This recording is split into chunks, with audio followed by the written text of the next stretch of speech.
안녕하세요. 뜨는 아침 묵상 배용호 목사입니다. 오늘은 사무엘상 18장 29절 30절 말씀입니다.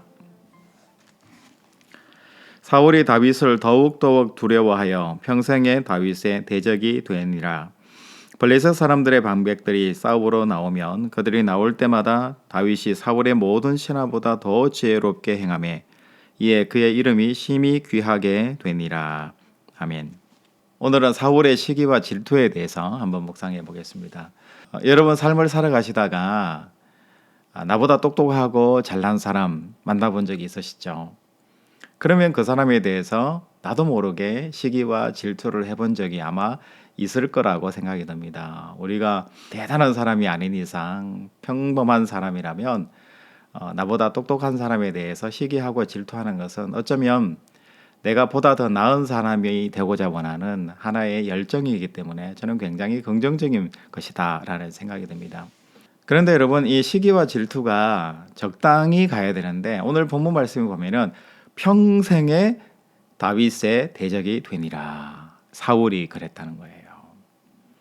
그리고 성경에서는 악령, 여호와의 영 이렇게 두 개를 대조해서 다윗은 여호와의 영이 인도를 하고 사울은 하나님이 부리시는 악령이 그를 인도했다. 이렇게 성경에서 이야기를 합니다.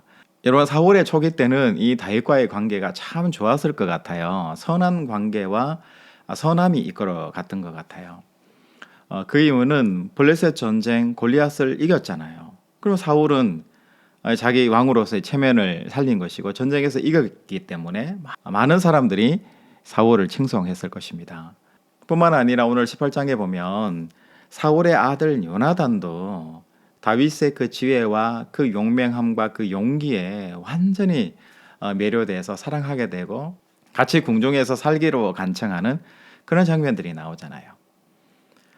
또 사울의 딸 미가는 보면 다윗을 너무 사랑해서 나중에는 결혼하는 그 자리까지 가잖아요.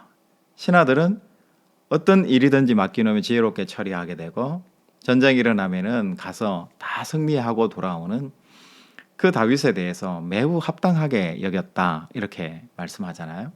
이런 것들을 보면 초기에 이 사울과 다윗은 꽤 좋게 지냈을 것이다라는 생각이 들어요. 왕과 또 신하의 한 사람으로서의 그 간격과 질서를 유지하면서 아름답게 지냈을 것 같아요.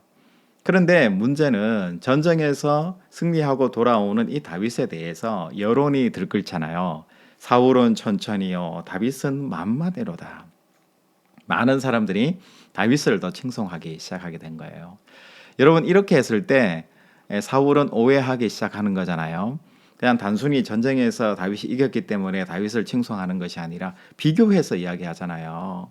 다윗이 훨씬 더 사울보다 훌륭하다. 사울은 또 생각하기에 따라서는 다윗이 나를 백성들과 함께 짜고 물리치고 쿠데타를 일으켜서 나를 왕자에서 밀어내려고 하는구나. 이런 다양한 있지도 않은 일까지도 만들어내서 이제 다윗을 시기하고 질투하는 자리, 결국은 멸망하는 그 자리로 가고 있는 모습을 우리가 성경에서 봅니다. 사울은 다윗을 시기 질투하잖아요. 그래서 다윗을 죽이려고 하잖아요. 수금을 타고 있을 때 악령에 빠졌다. 성경에는 이렇게 기록하는데 악령에 빠진 것처럼 그렇게 연기했을 수도 있잖아요. 창을 2번이나 던졌는데 다윗이 피해서 죽지는 않았지만 다윗을 죽이려고 했어요. 그리고 또 미갈과의 결혼을 약속하잖아요. 이 결혼이라는 것은 전략적인 것이잖아요. 다윗이라는 사람을 사위로 삼아서 많은 사람들에게 사울 왕이 이 다윗을 잘 사랑하고 품고 가까이 두는 좋은 왕이라는 이미지를 주는 것이고, 또 한 가지는 블레셋과의 전쟁에 자주 내보내서 죽어서 돌아오면 또 너무 좋겠다라는 이 생각, 결국은 다윗이 죽으면 좋겠다라는 전략이지 사랑하는 결혼의 전략은 아니었다라는 것을 성경이 이야기를 합니다. 그러면 그럴수록 하나님의 영은 다윗을 지켜주시고 다윗은 전쟁에서 승리하게 되고 사울은 천천히고 다윗은 만만이다 라는 노래가 백성들 사이에 퍼지게 되잖아요. 여러분, 이런 모습들을 봤을 때 사울은 깨달았어야 했지 않을까라는 생각이 들어요. 자신이 지금 시기하고 질투하고 있는 중이다라는 것을 깨닫도록 인도하시는 하나님의 은혜를 발견해야 한다라는 거예요. 아들이 사랑하고 딸이 사랑하고 신하들이 사랑하고 백성들이 칭송하는 사람이에요. 게다가 자기가 계략을 짜고 또 전쟁이라는 그 함정의 구렁텅이에 내몰았는데도 살아 돌아오고 승리해서 돌아오는 그 다윗을 보면서 여호와의 영이 함께하고 여호와께서 지키는 사람이다라는 것을 사울이 깨달았어야 된다는 거예요. 이것은 하나님께서 사울과 다윗을 통해서 시기 질투가 그들을 인도하는 인간관계가 아니라 동료요, 동역자요, 좋은 왕과 좋은 신하의 관계를 통해서 하나님 나라를 만들어 나가라는 하나님의 신호라는 것을 캐치해야 한다라는 것이죠. 여러분, 우리가 시기 질투할 수 있습니다. 시기 질투하지 않으면 그 사람은 열정이 없는 사람인 것 같아요. 여러분, 모든 일에 대해서 시기 질투하셔야 됩니다. 그런데 그 시기 질투가 시기 질투로 끝나는 것이 아니고 하나님께서 이 일을 기뻐하시는가 기뻐하시지 않는가를 우리는 삶의 자리에서 얼마든지 알 수 있고 깨달아 알 수 있는 거예요. 하나님께서 사인을 주시기도 하고요. 하나님께서 가르쳐 주시기도 한다라는 거예요. 여러분 주변에 있는 많은 사람들을 처음에는 시기하고 질투할 수 있습니다.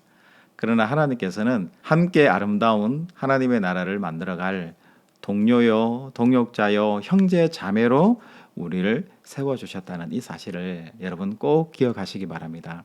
그래서 오늘 만나는 사람들, 그리고 직장 동료, 그리고 교회에서의 함께 살아가는 많은 동료들, 성도들 바라보실 때에 나의 대적자, 나를 힘들게 하는 사람, 내가 꺾어야 될 사람, 그런 사람이 아니라 함께 사랑으로 품고 함께 동료요, 동역자로 하나님의 나라를 세워가는 동료로 인식하시는 오늘 하루가 되시기를 주님의 이름으로 축복합니다.